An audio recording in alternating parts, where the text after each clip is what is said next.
Hello, and welcome to Uncle Bruce's Story Time. Today you'll see I'm not seated in the comfy chair, and the reason is I've got a special treat. We're gonna go on a field trip today. So are you ready? Come on, let's go!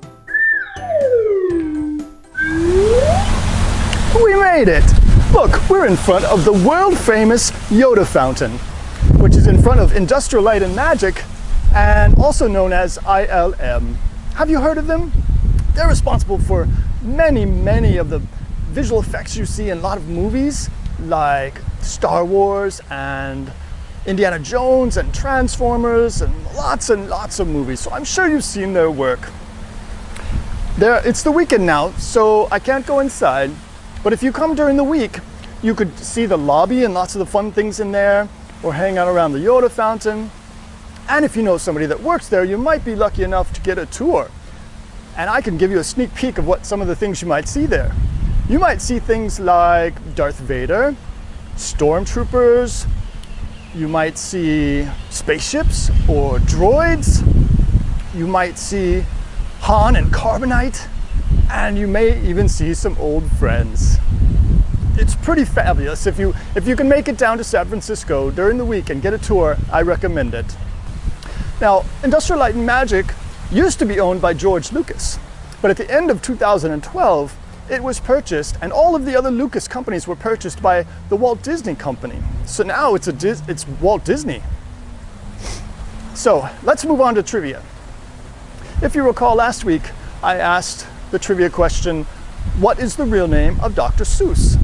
And the correct answer is Theodor Seuss Geisel. Did you know that?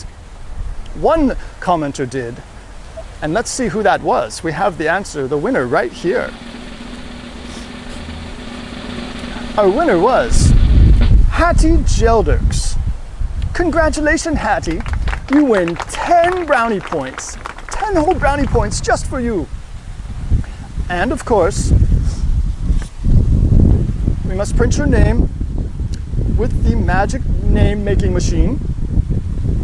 It's printing right there. Here we go. There it is. All right, there's your name, and it must go on the wall. Wait, we're missing the wall. Well, I know, let's try this. There we go, that's nice. Okay, story time. Today I'm going to read from Walt Disney's classic storybook, and I'm going to read Sleeping Beauty. It's a very good story. So after the story, I'll see you back at the comfy chair where I'll do a wrap-up. All right? Let's get started. I'm Uncle Bruce, and it's story time. Walt Disney's Sleeping Beauty. Once upon a time, in a faraway land, a princess was born. The happy king and queen named their daughter Aurora. They invited everyone in the kingdom to the palace to celebrate her birth, except the evil fairy Maleficent. The wicked fairy was so angry about being left out that she appeared at the party with a flash of lightning and a crash of thunder.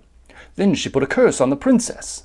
Before the sun sets on her 16th birthday, Maleficent promised, she shall prick her finger on the spindle of a spinning wheel and die. Then, at a burst of green smoke, she disappeared. Fortunately, 3 good fairies, Flora, Fauna, and Merryweather, were there too. As soon as Maleficent vanished, they tried to soften the curse. "Sweet princess," declared Merryweather, "not in death, but just in sleep, the fateful prophecy you'll keep.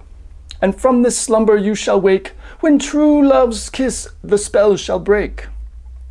Then the fairies disguised themselves as peasant women and promised not to use their magic. They would raise the baby in a cottage in the woods and keep her identity a secret until the night of her 16th birthday. The years passed quickly, and the princess grew into a sweet and lovely girl. She knew the 3 fairies only as her aunts, and they called her Briar Rose. Her true identity remained a secret. Even though Maleficent had her men search the kingdom, they did not find the princess. Briar Rose's only friends were the birds, squirrels, rabbits, and other animals in the forest. She was never lonely, but often told her animal friends about her dream of meeting a handsome young man and falling in love. Then, on the day of her 16th birthday, the princess's dream came true. A prince named Philip was riding through the woods and heard her singing. "Do you hear that? How beautiful!" he said to his horse Samson. Prince Philip asked his horse to ride toward the sound. Before long, he found Briar Rose dancing with her animal friends. The prince asked Briar Rose for a dance. At first, she hesitated. "It's just that you're a stranger," she said. Briar Rose had been told not to talk to anyone except her aunts. Then Prince Philip and Briar Rose did dance together. Before either of them knew it, they had fallen in love. They sang and danced some more, then walked through the forest all afternoon. Briar Rose had no idea that the stranger was a prince from a neighboring kingdom, and Prince Philip did not suspect that she was really a princess. Meanwhile, back in their cottage, the three good fairies tried to plan a birthday surprise for Briar Rose without using magic. Fauna tried to whip up a fancy cake, while Flora and Merryweather tried to sew an elegant dress. But the cake was a disaster, and the dress looked terrible. Merryweather decided to get the wands.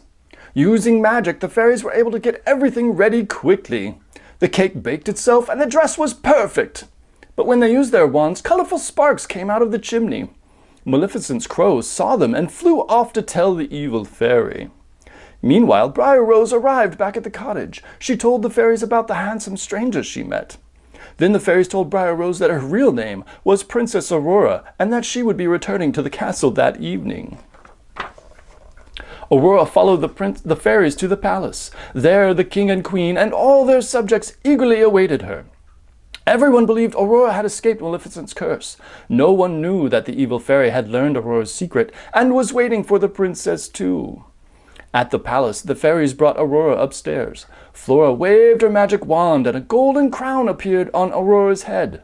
Although the princess was excited to see her mother and father, she was sad because she didn't think she'd ever get to see the handsome stranger again. The moment the fairies left Aurora alone, Maleficent appeared. She put the princess in a trance and led her up a winding staircase.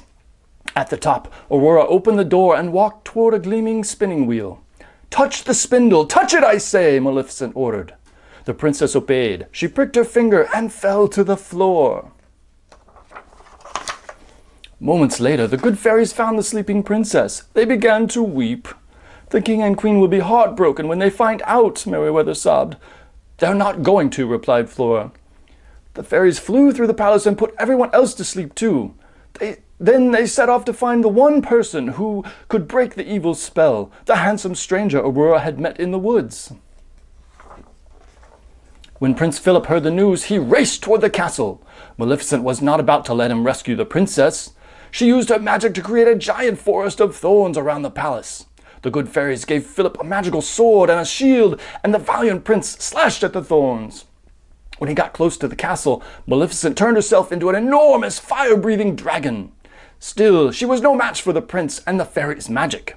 Using all his strength, Prince Philip aimed his sword at the dragon's heart. With his mighty blow, the dragon was no more. Prince Philip ran through the castle to the room where the princess slept. He knelt by Aurora's side and gently kissed her. Slowly, Aurora's eyes opened. She smiled when she saw the handsome stranger from the forest. He was her one true love. Aurora sat up and took Prince Philip's hand. From that moment on, they lived happily ever after. The end. Did you like that Disney story? I do like that one. We'll have more from Disney another time. And how about that field trip? If you have suggestions for other field trips to take, do let me know. Though they do need to be in San Francisco currently.